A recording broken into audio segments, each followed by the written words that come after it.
আসসালামু আলাইকুম। আমি ডাক্তার সরোয়ার, হোমিও কনসালটেন্ট। আমি আজকে যে ভিডিওটি উপস্থাপন করব, এই সমস্যাটি মা বোনদের ভিতরে যথেষ্ট সমস্যা। আর এই সমস্যাটি হলো মাসে 2-3 বার ঋতুস্রাব বা মিঞ্জ হওয়া। এই সমস্যাটা কিন্তু অনেক কঠিন। আবার অনেকেই দেখা যায় যে ঋতুস্রাব একবার হলে এটা সহজে বন্ধ হইতে চায় না। ওই কিছু কিছু বা ফোঁটায় ফোঁটায় দীর্ঘদিন চলতে থাকে।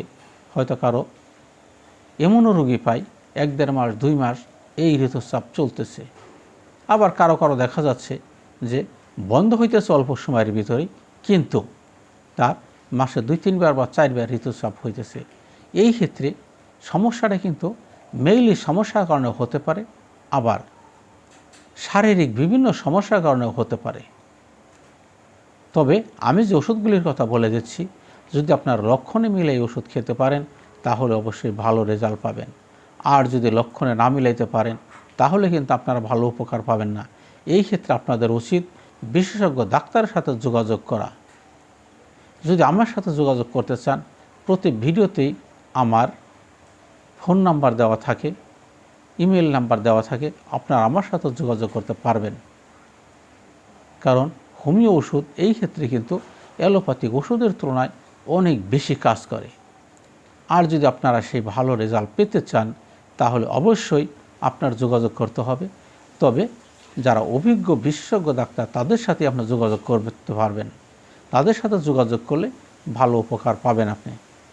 আমার ভিডিও যদি আপনি নিয়মিত দেখতে থাকেন তাহলে আমার ভিডিও সাবস্ক্রাইব করে রাখেন এবং নোটিফিকেশন অন করে রাখেন, যাতে যে কোনো ভিডিও আমি আপলোড করলে আপনার সাথে সাথে পেয়ে যান।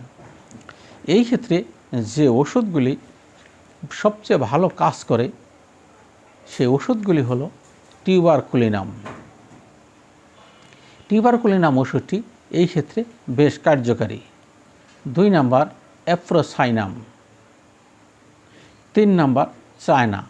আমি এই যে 3টে ওষুধের নাম বললাম, এছাড়াও আরও শত শত ওষুধ এই ক্ষেত্রে কার্যকারী হতে পারে, তবে যদি লক্ষণ আপনারা মিলাইতে পারেন। আর যদি আপনারা চিকিৎসা সঠিকভাবে নিতে চান তাহলে অবশ্যই কোনো অভিজ্ঞ ডাক্তারের সাথে আপনার যোগাযোগ করা উচিত। শুধু রোগী বেশি গেলেই কিন্তু সে ভালো ডাক্তার না।